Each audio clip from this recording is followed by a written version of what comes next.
counterfeits. One day I was in prayer, and the Lord had well, I don't remember if I was in prayer or not, but the Lord had brought it to my attention that because I was like, I'm always bothered. I was bothered by the fact that there was a counterfeit, and I felt like, it was kind of hindering us being put together, whatever. The one day the Lord was like, He said, "So let me get this straight." He said, "You think that the counterfeit being in the picture is keeping me from what I need to do and what I'm gonna do?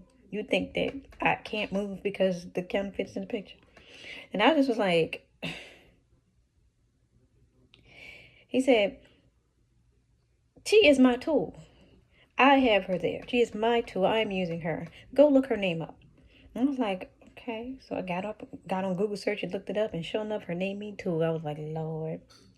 So ever since then, I looked at the counterfeit being the picture as in a whole different route. Now, I like all I did was just pray for the counterfeit, and if whatever prayers God gave you, about the counterfeit, just pray it. And if they're into witchcraft, whatever, pray against whatever it is that they're doing, but pray for their souls to be saved. Because when you look at it, it's like God has them there for a reason. He's not removing them for a reason. To get mad about them being in the pictures, being mad at God for doing something, and you don't want to be mad at the Lord, right? So I'm like, okay, I'm not gonna get mad about it. I ain't gonna worry about it, because it's actually you're doing. I get it. Okay, no more problems with the counterfeit in the picture, because the Lord was saying that these thoughts of these people, and my people are focusing too much on the counterfeit instead of what it is that I told them to do, and what they're supposed to be doing is holding them back, is hindering them, is slowing down your process. So keep that in mind. Also, one time the Lord had showed me when I asked Him, what was going on, like what was my God ordained really, can He just give me a sign and let me know that this person is really,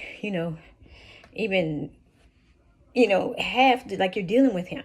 And shortly after that, and I believe it was the same day, shortly after that, the person accidentally butt dialed me. So I got to hear them ranting and raving about how miserable they are with the counterfeit, and counterfeit this, did that, and that, another thing to them and everything.